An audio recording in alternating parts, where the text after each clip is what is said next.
One coffin, two corpses. A village haunted by revenge. In a rural village, an ominous storm brews as an elderly woman, Mrs. Nance, struggles to return home after a long day of selling rice cakes. Exhausted, she encounters a ghostly young woman, pale and sorrowful, who purchases 2 rice cakes. This innocent exchange begins a chilling tale of haunting, death, and eerie revelations. The ghostly woman leads Mrs. Nance to a dreadful realization: the young woman was already dead. As the village falls deeper into superstition and fear, they uncover gruesome deaths connected to dark family secrets, and the cursed spirits of the dead return to torment the living. The climax reveals how ancient sins, buried under societal shame, come back to haunt, not only through the village's chilling folklore but in real, terrifying encounters. Mrs. Nance witnesses unspeakable horrors as the village's deep-seated superstitions intertwine with grotesque paranormal events, culminating in a terrifying confrontation with the spirits. The story ends in a harrowing fight for survival against vengeful ghosts, leaving behind a haunting message that some sins are never truly buried. Part 1. The Ominous Encounter. The sun hung high in the sky, but it did little to lift the oppressive heat that clung to the small village.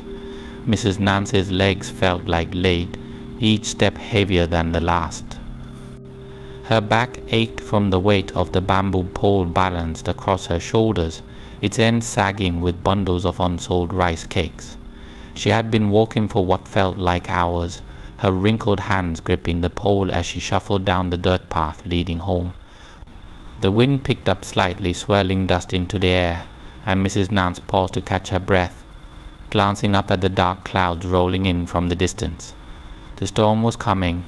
She could feel it in the air, thick and humid, the kind that prickled against the skin, the kind that carried with it an unsettling tension. Mrs. Nance sighed deeply, pulling a stained cloth from her pocket to wipe the sweat trickling down her weathered face. Not a soul on this road, she muttered to herself, her voice low and hoarse. Not a single soul. Her sales had gone poorly that day, and the thought of returning home with nearly all her rice cakes unsold left a bitter taste in her mouth. She scanned the deserted road once more, her sharp eyes searching the horizon for any sign of life, but there was no one. Only the lazy, suffocating heat and the ominous grey clouds gathering like a threat in the sky. She eyed a flat rock just ahead, shaded by a cluster of scraggly trees, and decided to rest for a moment. Her knees groaned in protest as she lowered herself onto the stone, setting her bamboo pole beside her with a soft clatter. The air was still now, unnervingly so. Even the wind seemed to have disappeared, leaving only a heavy silence. Mrs. Nance tugged at the collar of her shirt, trying to fan herself with the edge of her sleeve. She took a deep breath and leaned her head back, closing her eyes for just a moment. The weight of exhaustion bore down on her, pulling her into a brief fitful daze. Then the sound, a faint whisper, carried on the barest hint of a breeze. So quiet could have been her imagination. Mrs. Nance's eyes snapped open, her heart lurching in her chest. She sat up quickly, glancing around, but saw nothing but the road, the distant trees swaying gently in the still air. She swallowed hard, her mouth suddenly dry, and listened intently. The whisper came again, soft and indistinct, like the faint murmur of someone speaking just out of earshot. Mrs. Nance felt a chill crawl up her spine despite the stifling heat. Her pulse quickened. She strained to hear more, but the sound was gone, leaving only the oppressive silence in its wake. With a shaky breath, she tried to dismiss it, chalking it up to fatigue or the strange way the wind sometimes played tricks on tired ears. She was old, after all, and perhaps her senses were no longer as sharp as they once were. Still, the uneasy feeling gnawed at her, a sense that something wasn't quite right. Suddenly from behind her, there was a rustle or movement. The sound of footsteps. Mrs. Nance spun around so quickly that the world seemed to blur for a moment, and there, standing a few feet away on the road she had just traveled, was a young woman. The girl stood still, her figure oddly rigid, as if she had appeared from nowhere. Mrs. Nance blinked in surprise, her heart skipping a beat. The girl was slender, her face pale, unnaturally so. Her long, dark hair hung limply over her shoulders, framing a face that seemed almost drained of color, as if all life had been leached from it. She wore a simple brown blouse and skirt, the kind you might see any young villager wearing, but there was something terribly wrong about her appearance. Something that made Mrs. Nance's skin prickle with a deep, instinctual fear. The girl's eyes were fixed on Mrs. Nance, dark and sunken, and for a long, uncomfortable moment neither of them moved. The air between them seemed to thicken, the atmosphere charged with an unnatural tension. Mrs. Nance opened her mouth to speak, but the words caught in her throat, her mind scrambling to make sense of the strange sight before her. Then, without warning, the girl's lips parted, and she spoke, her voice barely more than a whisper, soft yet chilling in its clarity. 2 rice cakes, please. The request was simple, but something about the way she said it made Mrs. Nance's blood run cold. The girl's voice was flat, emotionless, like the sound of dry leaves rustling across the ground. There was no warmth in it, no life. Mrs. Nance hesitated, her pulse racing. She stared at the girl, unsure whether to respond, unsure if she could even trust her voice. Finally, after what felt like an eternity, she managed to force out a reply. Rice cakes. Mrs. Nance's voice cracked slightly, her hands fumbling nervously with the edge of her cloth. Are you having a feast or something? 2 cakes. That's quite a lot for someone, so she trailed off, unsure of how to finish the sentence. The girl didn't answer. Her dark, hollow eyes remained fixed on Mrs. Nance, unblinking, as if waiting for something. Mrs. Nance swallowed hard, her throat tight, and reached for the bundle of rice cakes at her side. Her hands trembled as she unwrapped the leaves and carefully placed 2 cakes in the girl's outstretched hands. The girl's fingers brushed against hers, and Mrs. Nance gasped at the icy coldness of her touch. It was like touching the dead. She pulled her hand back quickly, her heart hammering in her chest. The girl, still silent, took the cakes and placed 2 small coins into Mrs. Nance's hand. The coins felt wrong, too cold, too old, and Mrs. Nance had to stop herself from recoiling as she tucked them away in her apron pocket. "Thank you," the girl whispered, her voice barely audible over the sound of the wind that had suddenly picked up again. Her pale lips barely moved as she spoke, and before Mrs. Nance could say anything else, the girl turned and walked away, disappearing into the swirling dust and shadows as quickly as she had appeared. For a moment, Mrs. Nance remained frozen, staring after the girl, her mind racing. Something was terribly, terribly wrong. The eerie encounter left a hollow pit of dread in her stomach, gnawing at her nerves. Who was that girl?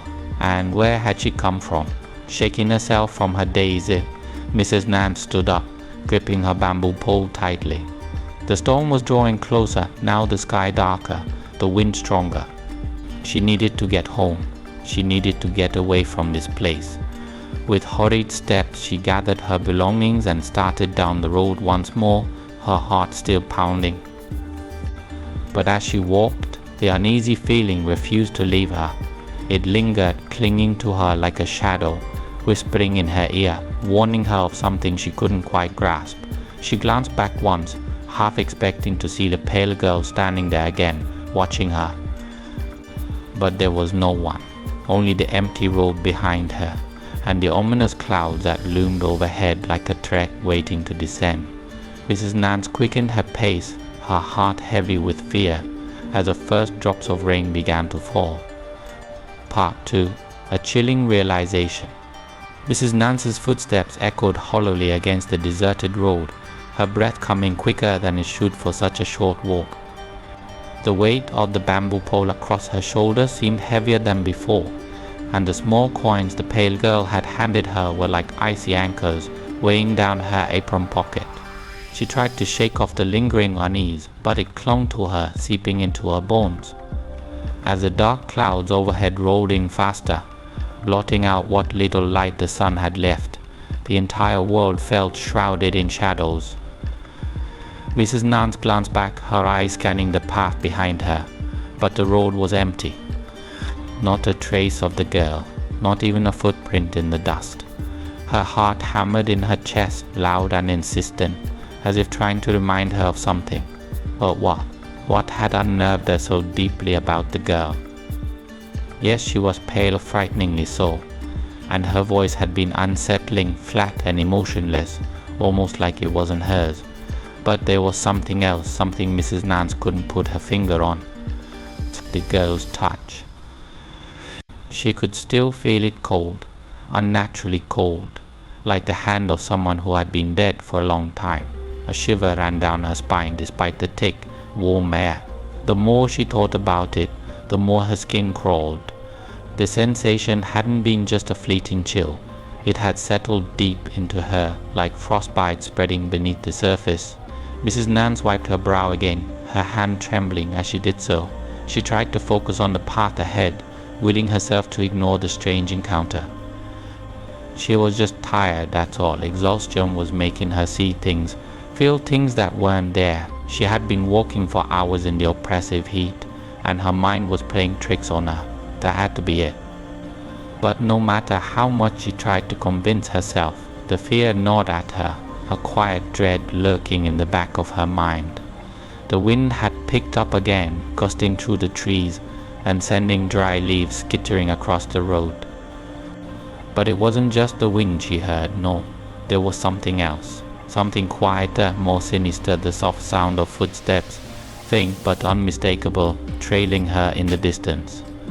Mrs. Nance's breath hitched in her throat, and she stopped dead in her tracks, listening intently. The road stretched before her, winding through the village outskirts, but behind her, there was nothing but the whisper of leaves and the sound of her own frantic heartbeat. She forced herself to take another step, then another, all the while listening for the footsteps. They had stopped. Or had they? Maybe they were just too soft now, blending with the wind, hidden in the murmuring of the trees. Her hands clenched the bamboo pole tighter, knuckles white, as she quickened her pace. A few more steps, just a few more, and she would be closer to home. But the faster she walked, the more the anxiety mounted, pressing down on her chest. Her senses were on high alert, every sound, every shift in the air causing her nerves to jangle. Then she felt it. A presence, unseen but undeniably there. The weight of eyes, cold and watchful, locked on her back, following her every move. She couldn't shake it, this creeping sensation that she wasn't alone. Someone or something was watching her, following her. The footsteps, they were back. She could hear them again, closer now, matching her hurried pace, the sound of feet softly padding across the dirt, the slight crunch of gravel underfoot. But whenever she turned to look, there was nothing, no one. Mrs. Nance's breathing became shallow, her throat tightening as fear coiled around her like a snake, squeezing tighter with every step. She tried to tell herself she was imagining it, that her nerves were frayed and her mind was playing tricks, but she couldn't ignore the suffocating weight of that unseen presence. She wasn't alone. She knew she wasn't alone. So the sky above had darkened to an ominous grey, and the first drops of rain began to fall, cold and sharp against her skin. Thunder rumbled in the distance, and with each low roll the air seemed to grow thicker, more oppressive. The storm was almost here, but the storm wasn't what terrified her. It was the growing certainty that something unnatural was close, very close. Mrs. Nance's legs moved faster, her feet stumbling over uneven patches of road as she broke into a near run. Her heart raced, each beat hammering in her chest like a warning drum. The air around her felt heavy, thick with an unspoken threat, and with every passing second, the presence behind her seemed to grow stronger, more palpable. She turned her head to glance over her shoulder again, her breath catching in her throat. Nothing. But the feeling didn't leave her. The cold, creeping dread refused to let go, clinging to her like a shadow that wasn't her own. Mrs. Nance's pulse throbbed in her ears, the sound of her blood rushing louder than the wind, louder than the rain that was now falling more heavily, soaking through her clothes. Her shoes squelched in the growing mud, and she nearly slipped as she reached the outskirts of the village. Home, she needed to get home. The small, familiar comfort of her old house felt like the only safe place in the world right now, and she longed for it with every fiber of her being. She imagined herself inside, the door bolted shut, the shutters drawn, her body wrapped in the warm warmth of her blankets, far away from whatever was out here with her. But as she neared the village, something stopped her dead in her tracks. There, on the edge of the road, just past the last tree, stood a figure, the pale girl, Emily. Her heart leapt into her throat as she stared at the girl, standing motionless, as if waiting for her. But there was something different now, something more wrong. Emily's face, once merely pale, now looked hollow, her eyes sunken deep into her skull, her lips blue as though she had been pulled from icy waters. Her long hair, wet and stringy from the rain, clung to her sickly skin. She stood there, unblinking, her dark, empty eyes fixed on Mrs. Nance. For a moment neither of them moved. The wind howled, tugging at Mrs. Nance's clothes, pulling her forward, but her feet were rooted to the ground, paralyzed by the dread that gripped her heart. Emily's lips parted slightly, but no sound came, only the gaping silence between them. And then, as if on cue, the footsteps returned. But this time they didn't come from behind. They came from Emily, slow, deliberate, one step forward, then another. Mrs. Nance's blood ran cold. She could hear each step, loud and clear, despite the wind and the rain. The sound was wrong, too heavy, too deliberate, as if each footfall was sinking into the earth itself. Panic surged through her, and before she realized what she was doing, she had turned and bolted, her legs carrying her faster than they had in years. The road blurred beneath her, her mind blank with terror, her breath coming in ragged gasps. She didn't dare look back. She couldn't. She knew what she would see if she did. Emily following her. Emily with those hollow, dead eyes. Emily moving closer. Mrs. Nance's house came into view just ahead, and with one last burst of adrenaline she sprinted toward it.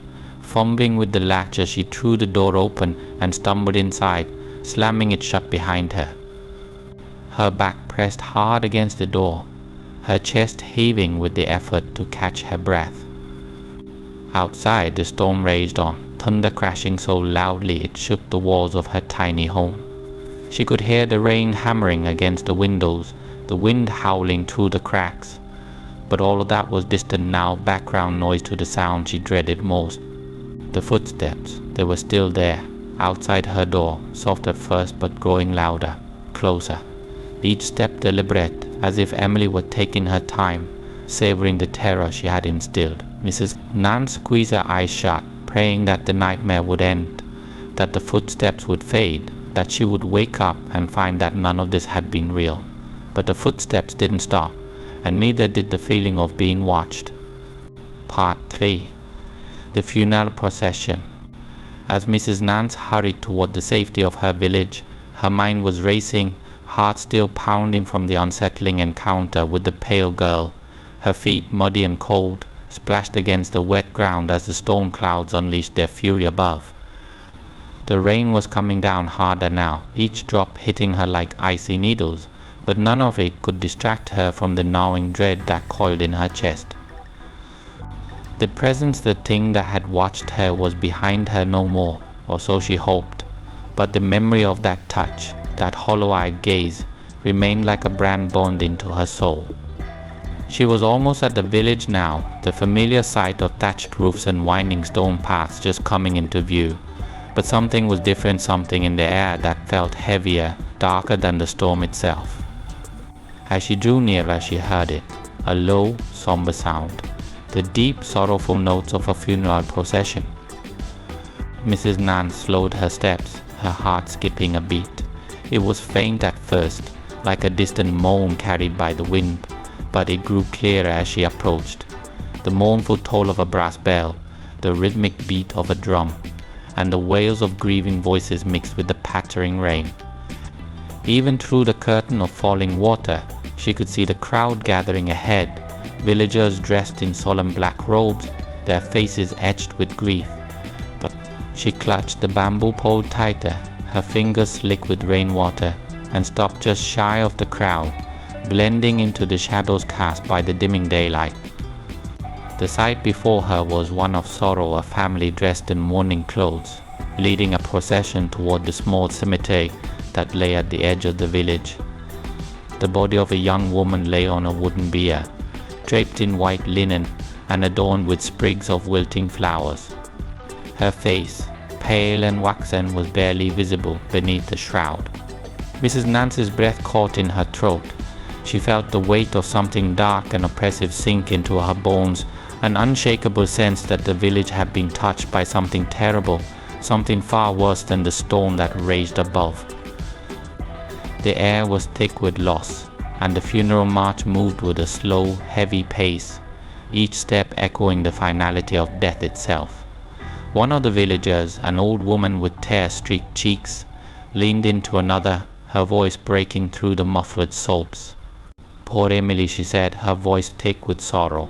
"So young, to take her own life, to hang herself like that." So tragic the words pierced Mrs. Nance like a knife.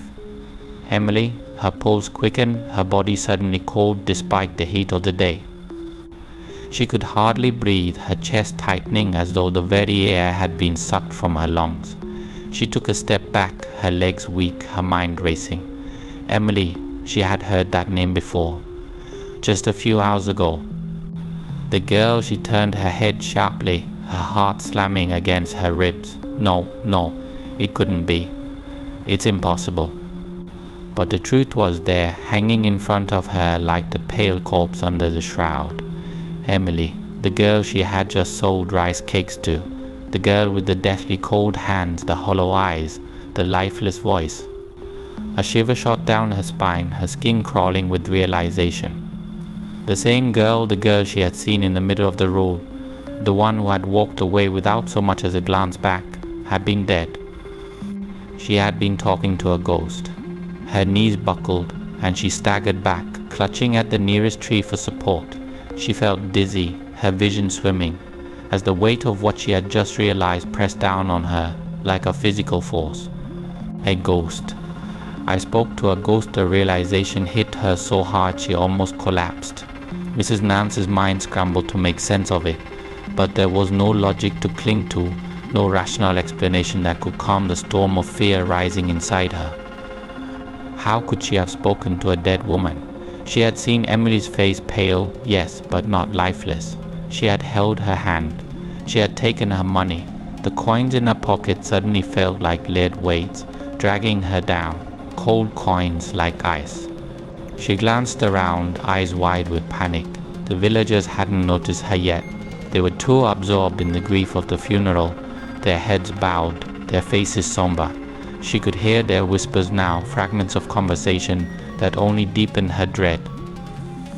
"They found her in the woods," a man murmured, his voice barely above a whisper. "Hanged herself from a tree. No one knows why such a shame," said another. "She was always such a sweet girl, but so fragile, especially after her father died." Mrs. Nance's head swirled with the words, "hanged herself." In the woods she clutched her chest, her breath shallow, the realization pressing down harder, suffocating her. The girl she had spoken to had already been dead for days, her body hanging in the woods while her ghost had walked the village road and bought rice cakes from her. Her mind screamed at her to run, to get as far away from the procession as possible, but her body refused to move. She stood there, rooted to the spot, her heart pounding in her chest, her thoughts a jumbled mess of disbelief and terror. Why had Emily come to her? Why had her spirit lingered? The questions clawed at Mrs. Nancy's mind, each one darker and more terrifying than the last. There had to be a reason why Emily had appeared before her, why she had asked for rice cakes, why she had touched her hand with that icy grip. Mrs. Nancy's skin crawled with the memory of Emily's cold fingers brushing against hers. She had tried to convince herself that the chill was just her imagination, that she had been too tired, too distracted. But now, standing here, watching the funeral procession for the very girl she had spoken to mere hours earlier, she could no longer deny the truth. Amid her ghost, her thoughts spiraled, tumbling into a black pit of fear. She had heard stories before, whispers of ghosts wandering the roads, of spirits who clung to the world of the living, unable to let go. But those were just stories tales passed down to scare children, to keep them from wandering the woods alone at night. She had never believed in them. Not really. Not until now. The sound of the funeral bell echoed once more, a hollow, haunting note that reverberated through the air and sent another shiver down her spine. Mrs. Nance pressed her back against the tree, her breath coming in short, shallow gasps as she watched the procession inch forward. Emily's body was being carried toward its final resting place, her soul already long departed. But where had it gone? Why had it come to her? She seemed so lost, the old woman nearby whispered, her voice trembling. So lost, even in life. Maybe she's still looking for something. Mrs. Nance's heart clenched painfully in her chest. Looking for something, or someone. She tried to steady her breathing, tried to calm her racing thoughts, but the fear only deepened. What if Emily wasn't done? What if her ghost still lingered, searching for something she had lost in life? What if Emily's spirit had attached itself to her, drawn to her for reasons Mrs. Nance couldn't begin to understand? The rain was falling harder now, the wind picking up in gusts that made the funeral banners flap wildly in the air. The mourners pulled their robes tighter, their heads bowed against the storm. But Mrs. Nance hardly noticed. All she could think about was Emily. Emily with her dead eyes and cold hands. Emily who had spoken to her, touched her, even though she had already left the world of the living. A flash of lightning illuminated the scene, casting the funeral in an eerie glow. For a brief moment, Mrs. Nance thought she saw something just out of the corner of her eye, a shadow moving among the mourners. Her heart lurched, and she turned her head sharply, scanning the crowd. Nothing. There was no one there. Just the villagers, their faces grim, their heads bowed in sorrow. But she couldn't shake the feeling that something was watching her. Something unseen. Something lingering just beyond the edge of her vision. Her pulse quickened again, and she tore her gaze away from the funeral, her eyes wide and searching the darkened streets of the village. She needed to get away, to leave this place before. Before what? She didn't know. But whatever it was, it terrified her. Without a word, without so much as a glance back at the funeral, Mrs. Nance turned and fled. The wind howled around her, the rain beating down harder with each passing second. But she didn't stop. She ran through the village, her feet splashing through puddles, her breath coming in ragged gasps. The funeral bells tolled once more, a sound that would haunt her for the rest of her days. And behind her, in the distance, she thought she heard footsteps. Part 4. The haunting begins. The storm raged outside, its howling winds battering the old wooden house with relentless force, but inside it was an unnatural, suffocating quiet. Mrs. Nance sat by the dying embers of her fire, her hands wrapped tightly around her knees, trying to find comfort in the small warmth that lingered in the hearth. The dim glow barely illuminated the cramped room, casting flickering shadows on the walls that danced and twisted with the wind. But even the warmth of the fire could not chase away the cold dread that gnawed at her insides. She had locked the door, bolted the windows, and drawn the heavy curtains, but nothing seemed enough to keep out the chilling presence that she felt pressing against her soul. No matter how tightly she wrapped herself in her shawl, the sensation of icy fingers trailing down her spine lingered, refusing to leave her alone. Her thoughts were a whirlwind of terror. Emily. The name echoed in her mind like a death knell, the image of the girl's lifeless face floating just behind her eyelids every time she blinked. She had seen the funeral with her own eyes, heard the villagers' whispered laments, watched as they carried Emily's body to its final rest. But the girl had not been at rest, had she? No, she had walked the same path as Mrs. Nance, spoken with her, touched her hand with cold, dead fingers. Mrs. Nance shuddered violently, curling tighter into herself. She was dead. But I saw her. I touched her. The rain pounded against the roof, each drop like a frantic knock on the door. Mrs. Nance tried to focus on the storm, willing the noise to drown out her thoughts, but it only seemed to heighten her fear. Every creak of the old house, every groan of the wind, felt like something creeping closer, lurking just out of sight. The fire sputtered, a gust of wind slipping through the cracks in the window, causing the flame to flicker wildly before settling into a low, steady burn. Mrs. Nance stared into it, her heart hammering in her chest, praying for the hours to pass quickly, for the night to end. But the hours dragged on, each second stretching into eternity. And then it happened. A sound, soft at first, almost drowned out by the storm, but unmistakable, a knock. Mrs. Nance's blood froze. The gentle, rhythmic tapping echoed from the front door, sending a wave of icy terror through her body. She sat up straighter, her eyes wide with fear, listening intently. Maybe it was just the wind, she thought, trying to reassure herself. But no, it wasn't the wind. Knock. Knock. It came again, louder this time, slow, deliberate, as though whoever or whatever was on the other side was patiently waiting for her to answer. Her heart pounded in her chest, the sound deafening in the thick silence of the room. She didn't move. She didn't dare breathe. Knock, knock. The knocking continued, soft but persistent, a steady rhythm that seemed to sync with the frantic beating of her heart. Mrs. Nance's mind raced, her thoughts spiraling out of control. Who could it be at this hour, in this storm? No one ventured out on a night like this. No one, except her stomach lurched with terror. She didn't want to think it. She couldn't think it, but the truth was already there, scratching at the edges of her mind, refusing to be ignored. Emily. She had come back. Mrs. Nance squeezed her eyes shut, her knuckles white as she gripped the edge of the chair, her entire body trembling. She could feel it now, that oppressive, suffocating presence seeping through the walls, curling around her like a fog. It was cold, so cold that her breath came out in shallow gasps, her chest tightening as if the air itself had turned to ice. Knock. Knock. The sound was louder now, sharper, each knock reverberating through the wooden walls like a death toll.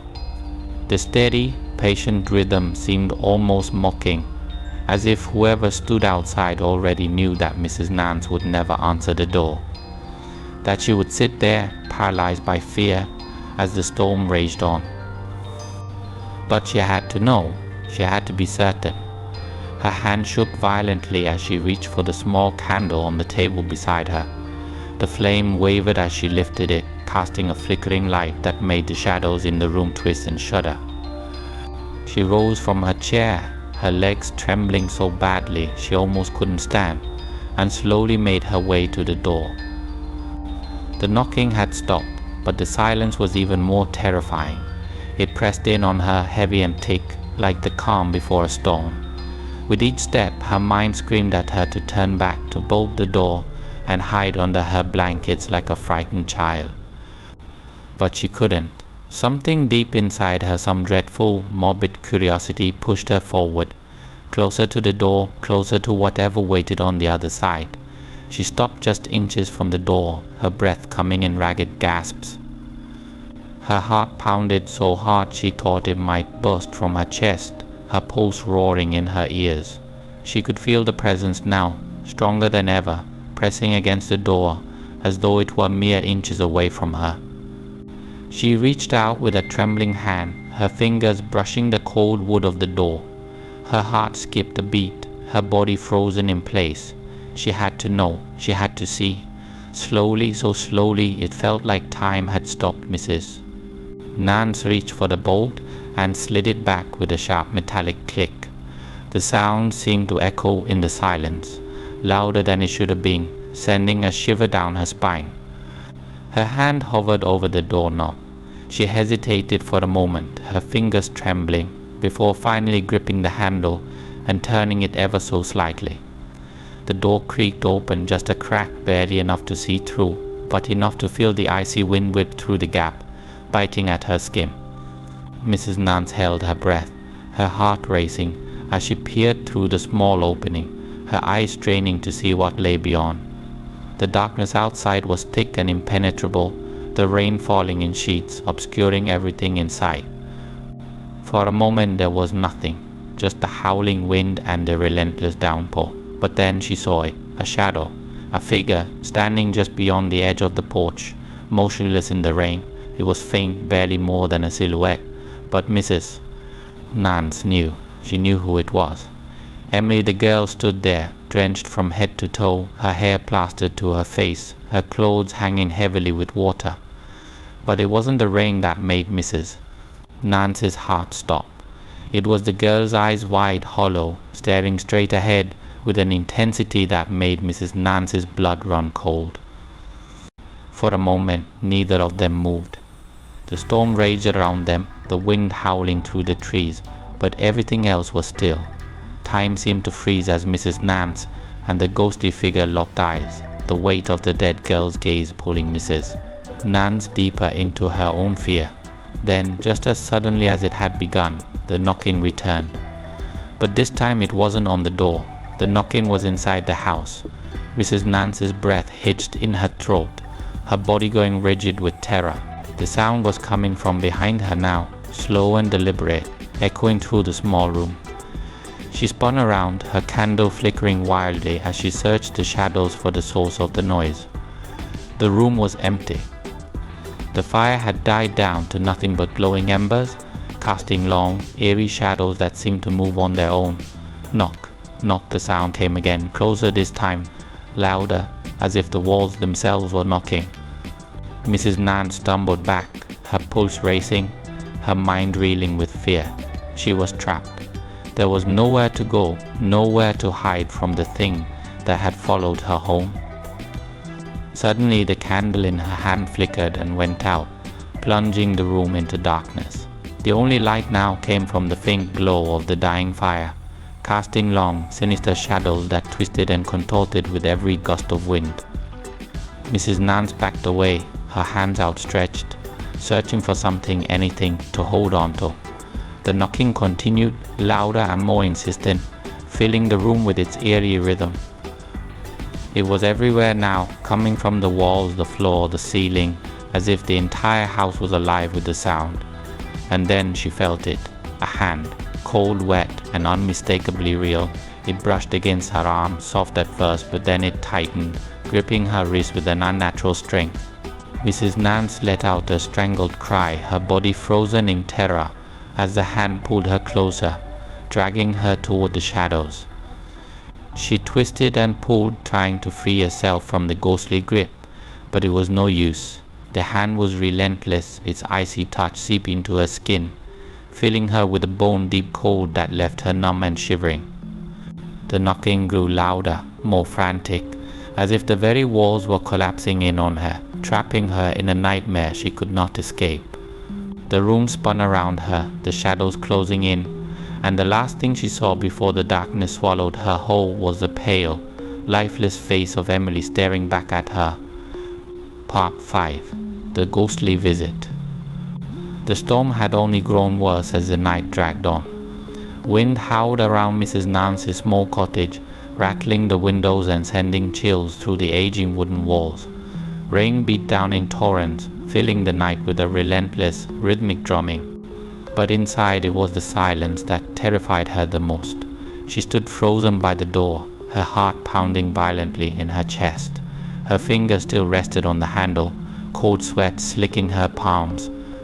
She could barely breathe, her body trembling from a terror that rooted her in place.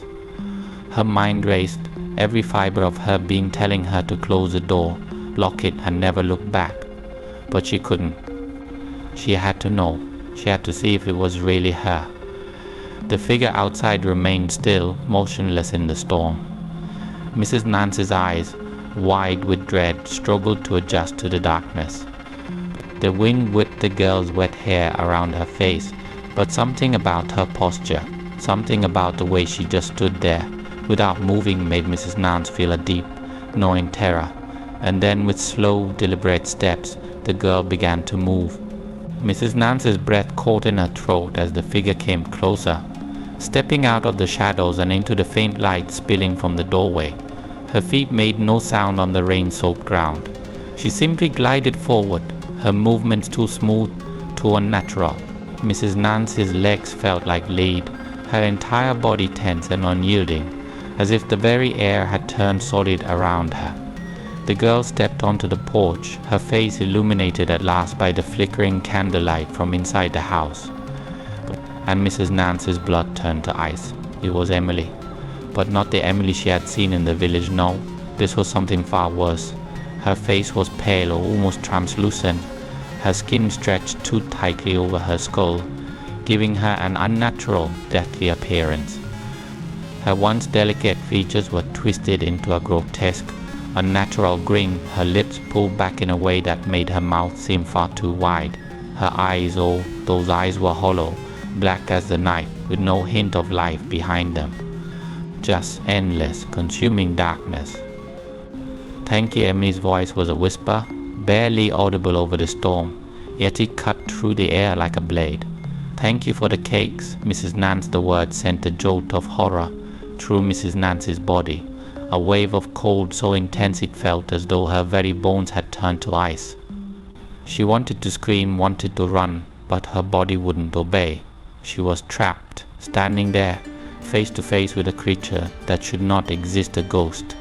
Emily's grin widened, impossibly so, stretching far beyond what any human face could manage. The rain poured off her in streams, but she didn't seem to notice. She was still, unnervingly still, her head tilted slightly to one side as if waiting for Mrs. Nance to speak. But Mrs. Nance couldn't. She couldn't make a sound, her throat tight with terror. Her eyes darted wildly, searching for any escape, but there was none.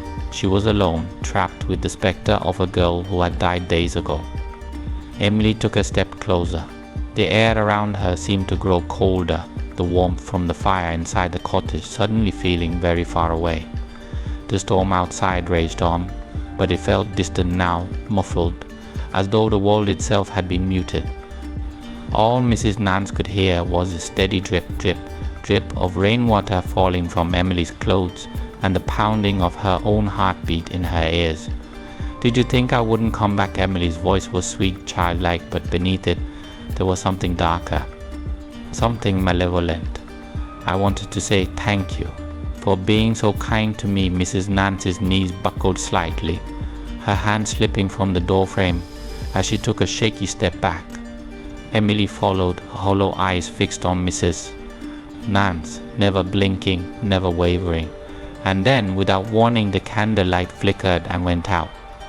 The room was plunged into darkness, the only light now coming from the occasional flashes of lightning outside, casting brief, eerie glows through the window. For a moment, Mrs. Nance stood in the pitch black, her heart racing, her breath coming in shallow, ragged gasps. And then she felt it, a hand, cold, wet, and impossibly strong. It clamped around her wrist, icy fingers digging into her skin with an unnatural grip. Mrs. Nance gasped, jerking her arm, trying to pull away, but the hand didn't budge. It tightened, the cold seeping into her very bones, freezing her from the inside out. Her skin prickled with a bone-deep chill as her breath hitched in her throat. Don't be afraid, Mrs. Nance. Emily's voice came from everywhere and nowhere at once, the sickly sweet tone sending shivers down her spine. I just wanted to thank you. Properly, Mrs. Nance's heart pounded so loudly she thought it might burst. She couldn't see, couldn't think. Panic seized her. She yanked her arm again, harder this time, her pulse racing as she struggled against the ghostly grip.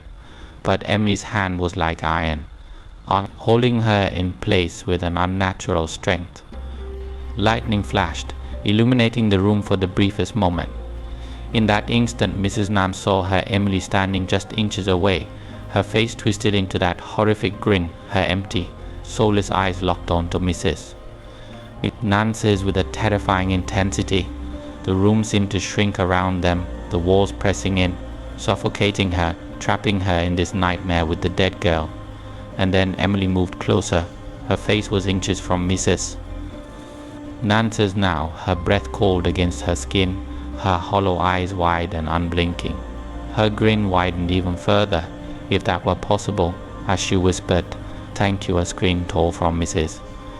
Nance's throat, piercing the night as she wrenched her arm with all her strength, finally breaking free from the icy grip. She stumbled backward, crashing into the small table behind her, sending the candle and a few loose papers tumbling to the floor. But Emily didn't move. She stood there, motionless, her twisted grin still in place, her empty eyes watching Mrs. Nance with a strange, unnerving calm. The storm outside seemed to grow louder, the wind howling through the cracks in the walls, the rain lashing against the windows with renewed force. Thunder boomed overhead, shaking the house to its very foundation, but inside it was Emily's presence that dominated the space. Her cold, oppressive aura filled every corner, making it impossible to breathe, impossible to think. "Why won't you talk to me?" Mrs. Nance Emily's voice was barely more than a whisper, but it was laced with something dangerous.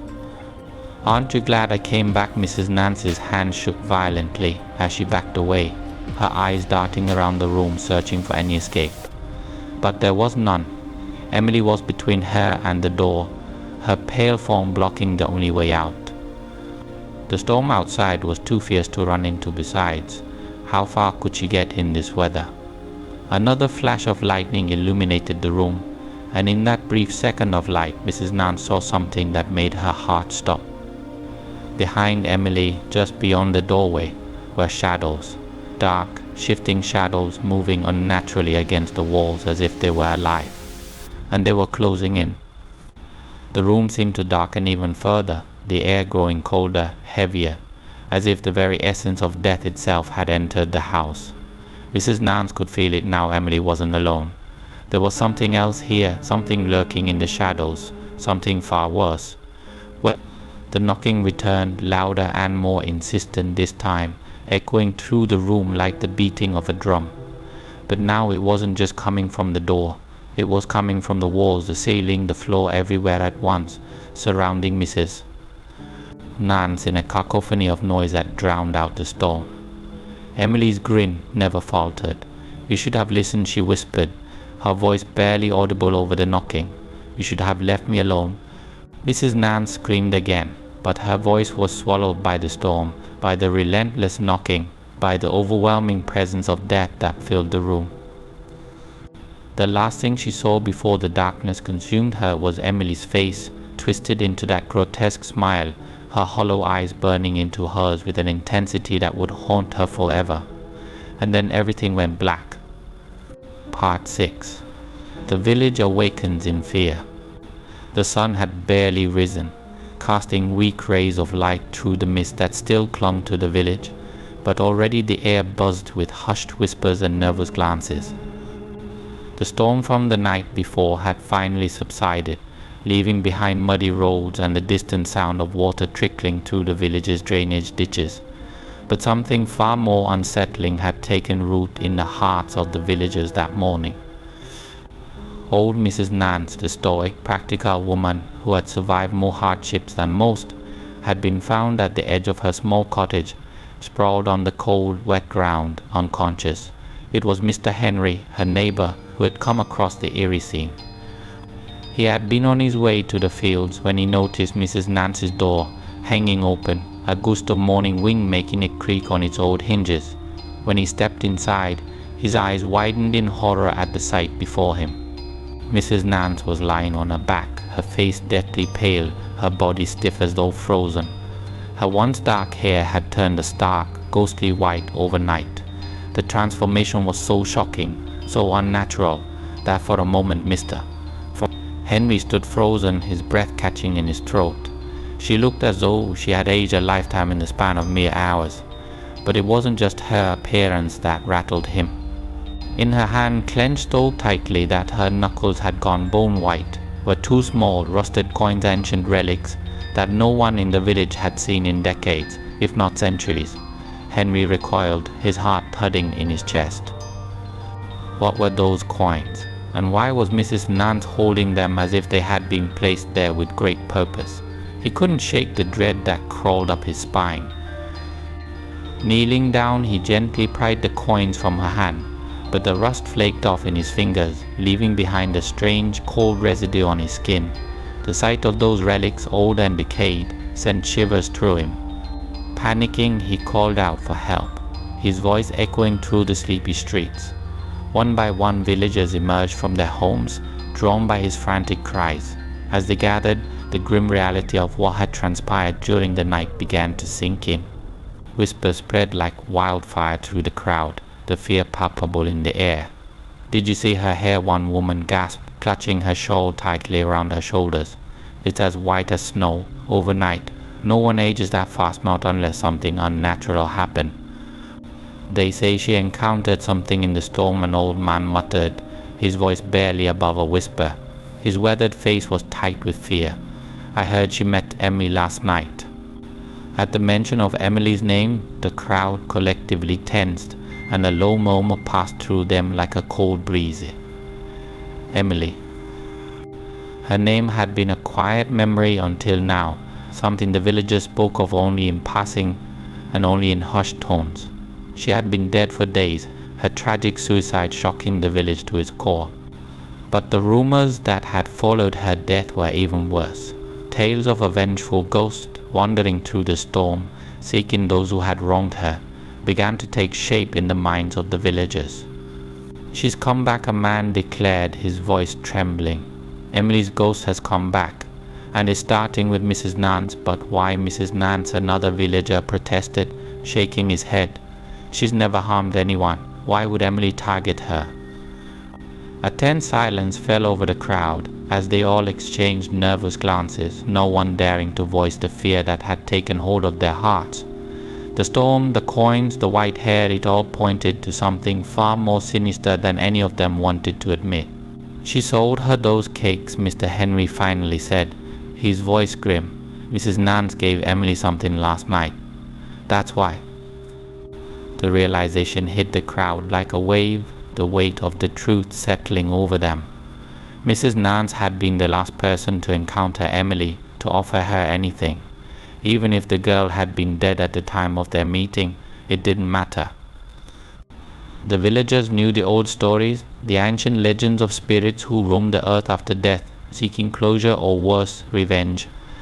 An elderly woman standing near the back of the crowd, her wrinkled face lined with worry, spoke up.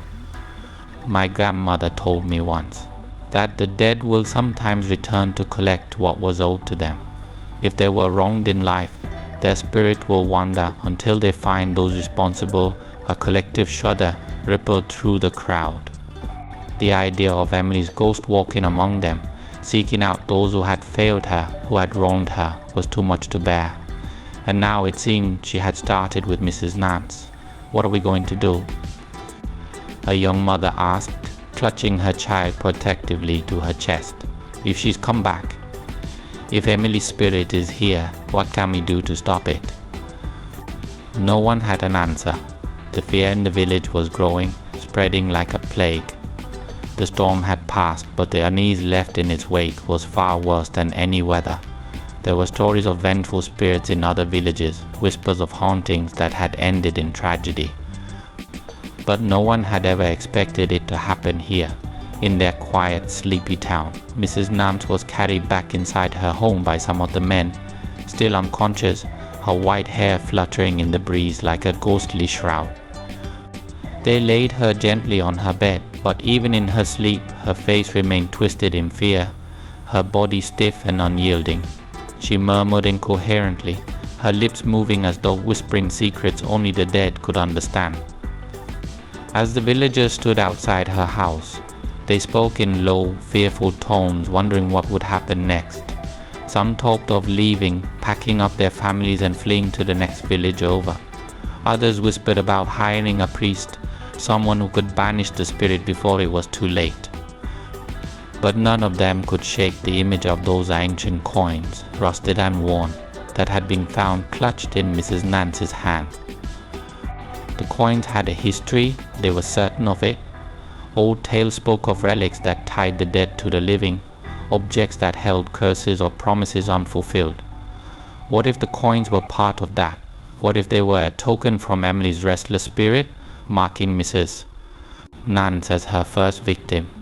The village elder, a man with a long beard and a slow, deliberate manner, stepped forward. He had seen much in his years, heard many stories, some too terrible to repeat. But even he seemed shaken by the events of the night. His face was grave as he addressed the crowd. "We must be careful," he warned, his voice low and steady. "Emily's death was unnatural, and if her spirit is truly wandering, there's a reason for it. Spirits don't return without purpose. We need to understand what she wants, what wrong she's trying to right." The villagers nodded, though their fear was still evident in their eyes. But how could they understand the motives of a ghost? Emily had been quiet in life, a shy girl with few friends. Her tragic death had shocked them, but now they wondered what secrets she had taken to her grave. Was there more to her story than they had known?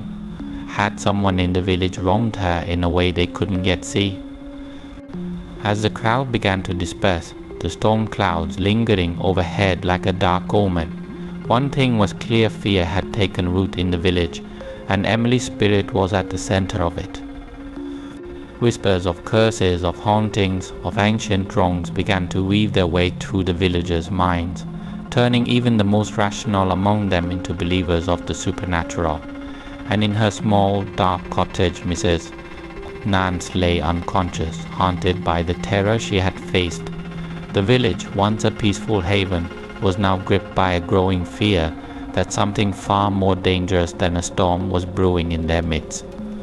The ghost of Emily had returned, and the village wasn't safe anymore. Part 7. The Deaths Begin. The quiet, sleepy village had transformed into a place of dread and paranoia. Fear was now woven into every interaction, and no one ventured out after nightfall. The whispers of Emily's spirit roaming the streets had turned from mere rumor to undeniable fact as villagers began to vanish, or worse, turn up dead under horrifying circumstances. The first death occurred just 2 days after Mrs. Nance's encounter with Emily. It was old Mr. Abbott, the village's blacksmith, who had been found in the early hours of the morning, lying motionless on the cold, stone floor of his workshop. At first glance it looked as though he had simply collapsed, but the grim reality of his death became clear as soon as the villagers took a closer look. His body was twisted, contorted in ways that no human body should ever be. His arms were bent backward at unnatural angles, his legs splayed in opposite directions, and his face was a mask of pure terror, frozen in a final scream that had never escaped his lips. His eyes bulged from their sockets, wide and bloodshot, staring into the void. The sight of him sent waves of nausea and panic through the crowd that had gathered outside his workshop. "He's been cursed," someone in the crowd shouted, and the words were met with murmurs of agreement. Emily's cursed name sent a chill through the villagers. They had heard the stories, the warnings about vengeful spirits, but this was something far worse than they had imagined. And this was only the beginning. The second victim was Mrs. Hazel, a woman known for her gossiping tongue. She had been particularly cruel to Emily when the young woman was still alive, spreading rumors that had painted her in a terrible light. Mrs. Hazel had often whispered about Emily's supposed secret relationships and unholy dealings. She was found dead in her home the following week. Her body was discovered by her husband, who had been away in the next town over. When he returned, he was greeted by a ghastly sight. Mrs. Hazel's body was crumpled on the floor of their small home, but it wasn't the position of her body that caused her husband to fall to his knees in shock. It was the expression on her face. Her mouth was wide open, her lips pulled back into a grotesque grin, but her eyes were filled with such abject horror that it was as if she had seen something no human should ever witness. Her hands were clenched tightly around a strand of dark, decayed hair that did not belong to her. The whispers grew louder. "Emily," they said, "it's Emily's doing." Fear wrapped its cold fingers around the villagers' hearts, tightening with each passing day. The deaths didn't stop. In fact, they only escalated, becoming more horrific with each victim. The village no longer felt safe, and anyone who had even the slightest involvement in Emily's tragic downfall began to live in constant fear that they would be next. Jacob, the butcher's son, was one such victim. He had been a part of the group of young men who had mocked Emily openly in the village square, calling her names and taunting her for her quiet nature. They had never faced consequences for their cruelty, not in life at least. But now it seemed Emily was seeking her revenge from beyond the grave. Jacob's disappearance was sudden and unexplained. He had been working late at his father's shop, cleaning up after a busy day, when he simply vanished. His father returned to find the shop empty, but with signs of a struggle. The floor was covered in deep, jagged scratches, as though someone or something had been dragged across it. The butcher searched frantically for his son, but there was no trace of him. No blood, no body, nothing. The following morning, the townspeople found Jacob's body hanging from the old oak tree at the edge of the village, his limbs contorted in the same unnatural way as Mr. Abbott's. His eyes, wide with terror, told the villagers everything they needed to know. He had seen Emily. He had faced her wrath, and now he was dead because of it. The fear that had once been a low hum now rang loud and clear throughout the village. People were afraid to sleep, afraid to speak too loudly, afraid to even think about what was happening. The streets emptied at dusk, and the village became eerily quiet as soon as the sun dipped below the horizon. Doors were bolted, windows were locked, and candles were kept burning through the night in the hopes that light would ward off whatever vengeful force was haunting them. But no amount of light could stop what was happening.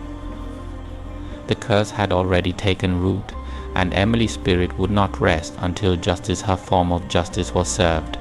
Another villager, the town's doctor, was found dead under chilling circumstances. He had been one of the few who had examined Emily's body after her death, dismissing her tragic end as a simple case of suicide. But now, as the village reeled from the mysterious death, people began to remember his callousness, how he had spoken of her in life with disdain and indifference. His death was the most gruesome yet. He had been found in his own office, slumped over his desk, his body stiff and cold. But it wasn't his posture that sent waves of horror through the village, it was the fact that his mouth had been sewn shut.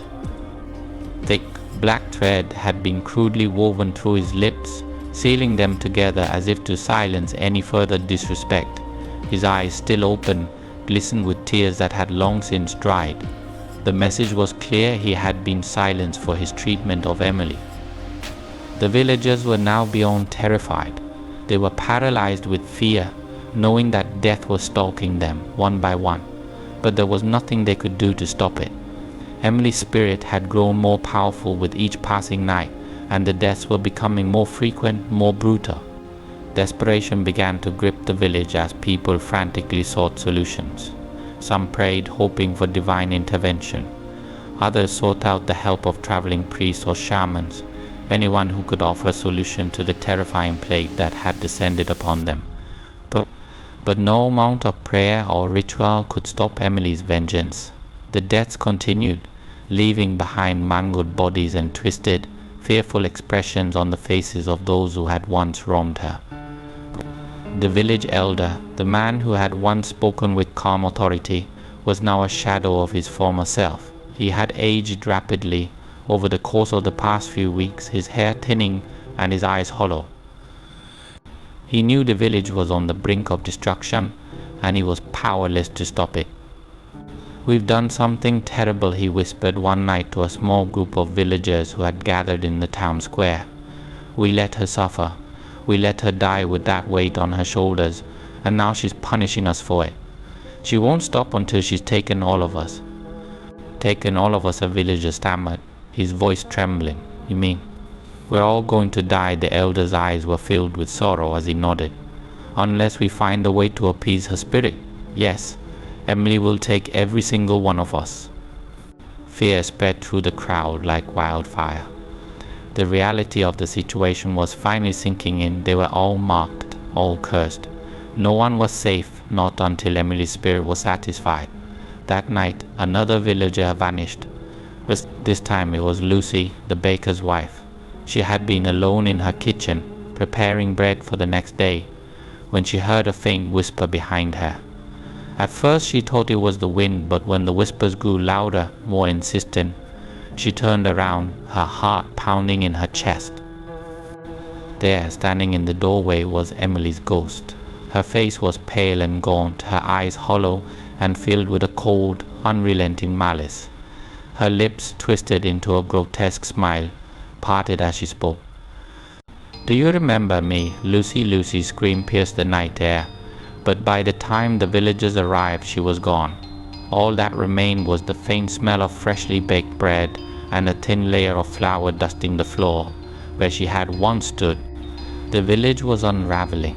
People no longer trusted each other, no longer believed they could escape the wrath of Emily's vengeful spirit. And as the deaths continued, they realized with growing horror that Emily's curse was unstoppable. There was no escape. Part 8. The Curse Unleashed. The wind howled relentlessly through the village that night, its chilling whispers wrapping around the small houses like a suffocating fog. Inside her dimly lit cottage, Mrs. Nance sat hunched by the fire, her hands trembling uncontrollably. The flames danced in the hearth, casting flickering shadows across the room, but even their warmth couldn't chase away the cold fear that had settled deep within her bones. She could feel it. The curse, like a storm building on the horizon, was growing stronger. Each new death only seemed to fuel Emily's wrath, and now it was no longer just the villagers who had wronged her in life, it was everyone. The entire village was caught in the web of vengeance that Emily's spirit had spun. And no one could escape.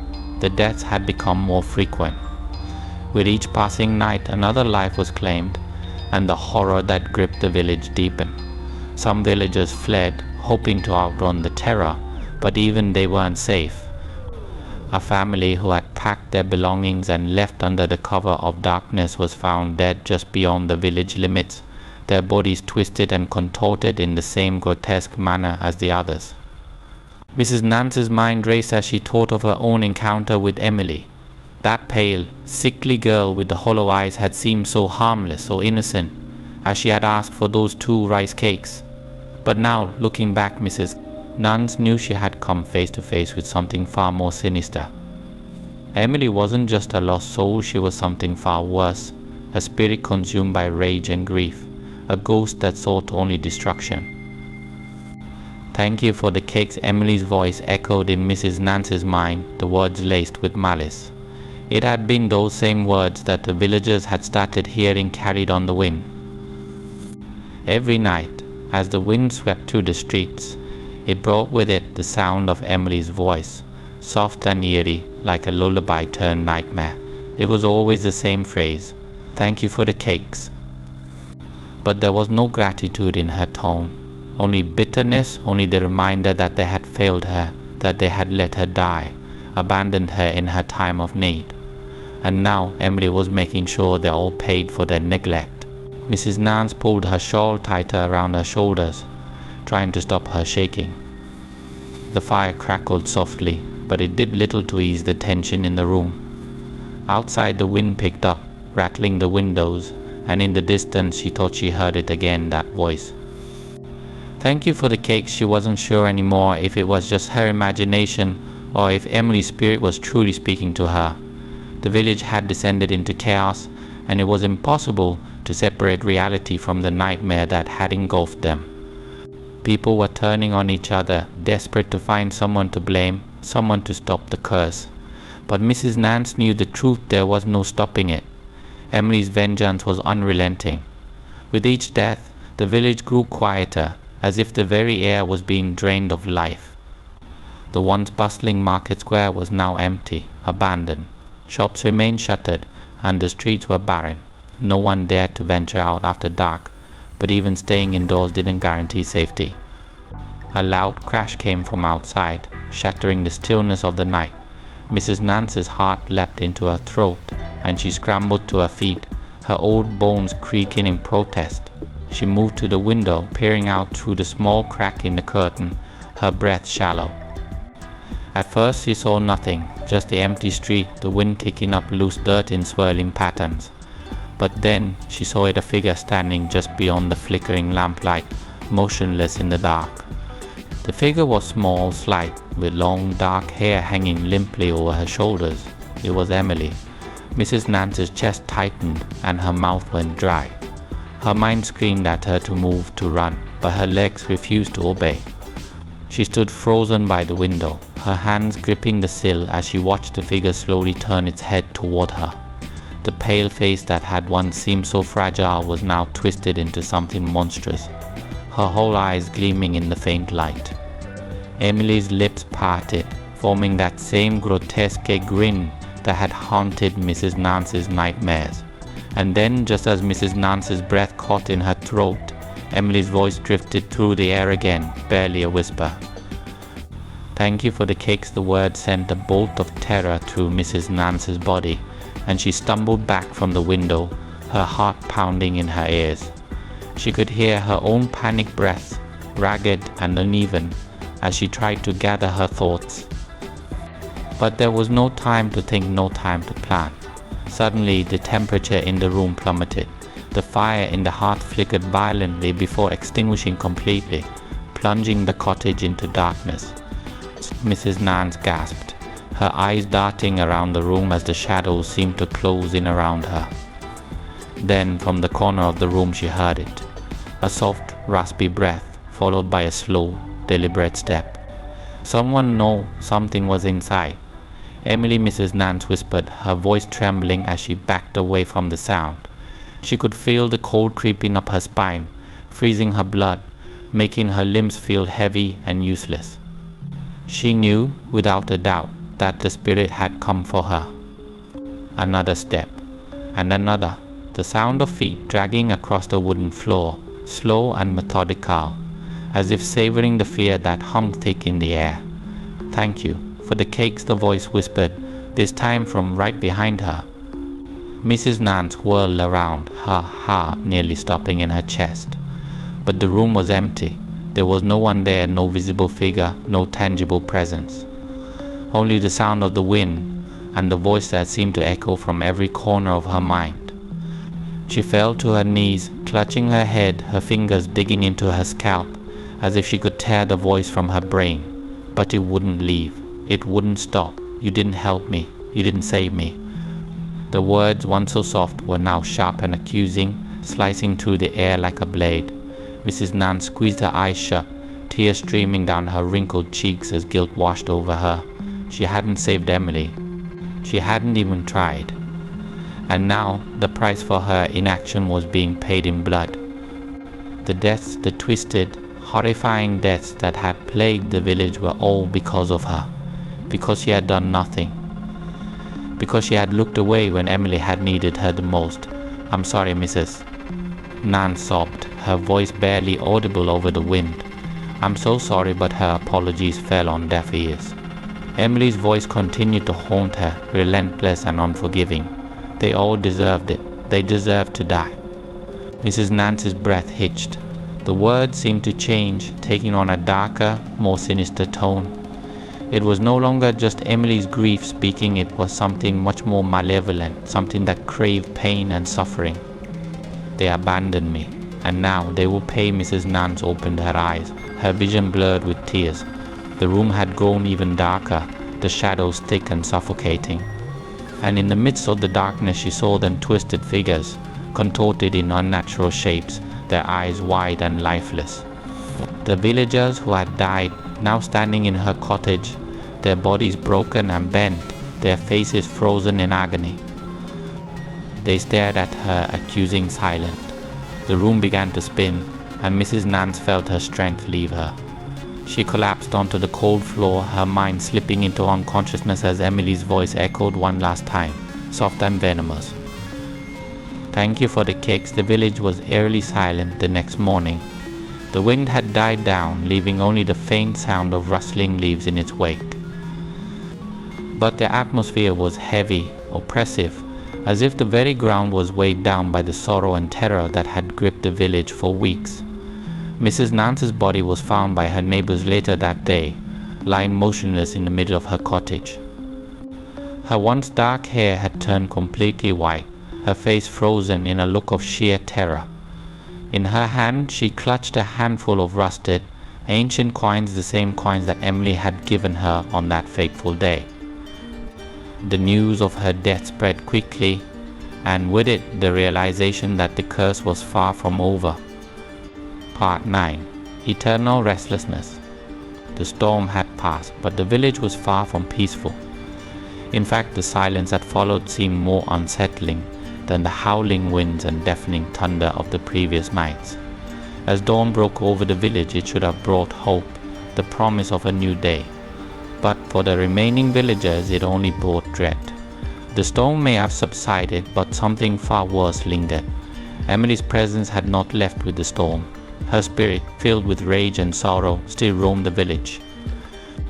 It was in the air, in the shadows, in the very fabric of the town. The rice cakes that Mrs. Nance had once sold, those simple tokens of sustenance, had become something else entirely, a symbol of Emily's curse, a reminder of her tragic end. And the villagers, those who had once gone about their lives without a second thought, were now living in the shadow of death. They felt it constantly. No matter where they went or how they tried to hide, Emily's ghost was there. Sometimes it was just a whisper in the wind, a faint, eerie echo of her soft voice, still thanking Mrs. Nance for the rice cakes. Other times it was a cold presence that made the hairs on the back of their necks stand up, as though invisible eyes were watching them, waiting. The village had once been full of life, but now it felt like a graveyard, each house a tomb. The streets were deserted, save for a few brave souls who dared venture out during the daylight. But even they walked with their heads down, their movements quick and nervous, as though they feared something might reach out from the shadows and pull them into the darkness. For Mrs. Nance, it had been the coins, those rusted, ancient coins that she had woken up clutching in her hand, her hair turned white from terror. But for the others it was something different, something worse. In the days following her death, strange things began to happen. The dead no longer rested in their graves. Whispers spread through the village that the spirits of those who had wronged Emily were walking among the living, their twisted forms glimpsed in the corners of dark alleys or through windows at night. At first no one wanted to believe it. The idea that the dead could rise, that Emily's curse had such power, seemed impossible. But as more villagers reported sightings of the dead, their hollow eyes staring out from shadowed doorways or creeping along the edge of the forest, the truth could no longer be ignored. The dead had returned, and they were angry.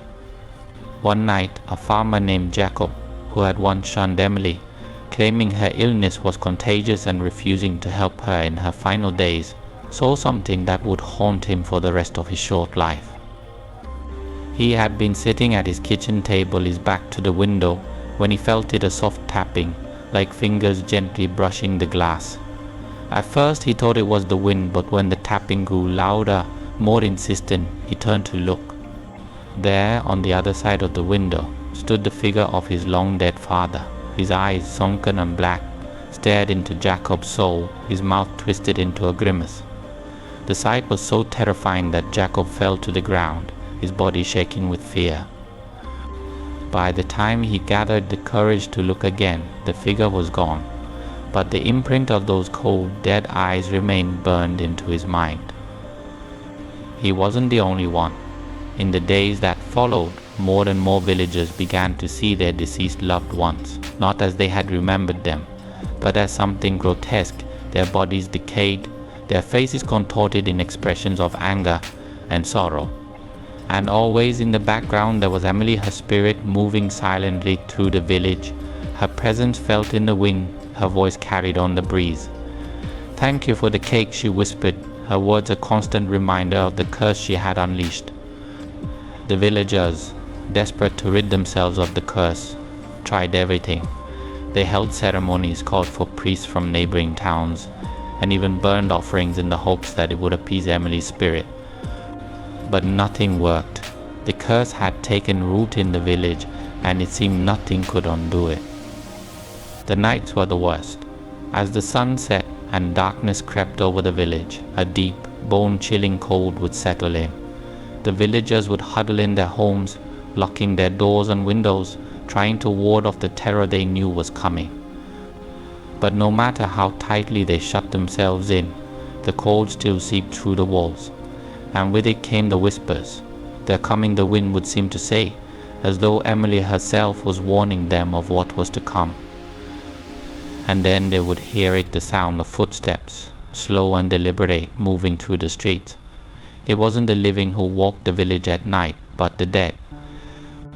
Their hollow eyes scanned the empty roads, their decayed hands reaching out for something, perhaps for vengeance, perhaps for peace, though neither seemed within their grasp. One by one, the villagers began to disappear. Some vanished without a trace, their homes left empty, their beds untouched. Others were found dead, their bodies twisted and broken, their faces frozen in expressions of unimaginable terror. It became clear that the dead were not simply wandering, they were hunting. Mrs. Nance's cottage, once a place of warmth and light, had become a beacon of fear. The villagers avoided it, unwilling to go near the place where the curse had first taken hold. Her story had become something of a legend, told in hushed tones by the few who still dared to speak of it. The rice cakes, once a symbol of kindness, were now seen as the root of the village's suffering, the food that had sealed their fate. As the days turned into weeks, the village slowly fell apart. Those who remained lived in constant fear, their nerves frayed, their minds consumed by the thought of what awaited them in the darkness. Emily's curse had become their reality, and there was no escaping it. It was on one such night, when the wind was particularly strong and the whispers of the dead could be heard in every corner of the village, that the mayor, a man named Henry, decided he could take no more. He had been one of the few who had refused to believe in the curse at first, dismissing it as superstition. But after the deaths of several of his closest friends and the disappearance of his own brother, he could no longer deny the truth. Emily's ghost had claimed the village, and there was nothing he could do to stop it. Desperate, Henry ventured into the forest late at night, clutching a lantern in one hand and a shovel in the other. He had heard whispers of a way to break the curse, though he wasn't sure if he believed it, but at this point he had nothing left to lose. He made his way to the old burial ground at the edge of the forest, the place where Emily's body had been laid to rest. The ground was cold and hard beneath his feet, the wind whipping through the trees like the wails of the dead. As he approached her grave, he could feel the weight of the curse pressing down on him, suffocating him with its presence. With trembling hands he began to dig. The minutes stretched into hours as he worked, the wind howling around him, the whispers growing louder. Finally his shovel struck something solid. His heart raced as he cleared the dirt away, revealing the rotting wood of Emily's coffin. He hesitated, fear clawing at his throat, but he knew there was no turning back now. With a deep breath he pried the coffin open. Inside, Emily's body lay undisturbed, her face pale and peaceful, as though she were merely sleeping. But as Henry looked closer, he saw something that made his blood run cold. Clutched in a hand were 2 rice cakes, still wrapped in the same banana leaves that Mrs. Nance had used. The sight of them sent a wave of terror through him, and in that moment he understood. The curse would never end. Emily's spirit was bound to the village, her vengeance eternal. The rice cakes, a simple act of kindness, had become the chains that tied her to this world, and as long as they remained, so would she. Henry staggered back, his mind reeling. There was no way to stop it, no way to undo what had been done. As the wind howled around him, he heard her voice, soft and haunting, carried on the breeze. "Thank you for the cakes," and then the dead began to rise. Emily's ghost, along with the spirits of those who had died, emerged from the shadows, their hollow eyes fixed on Henry. He could feel their cold breath on his neck, their hands reaching for him, and in that moment he knew that peace would never return to the village. The curse was eternal, and so was Emily's restlessness.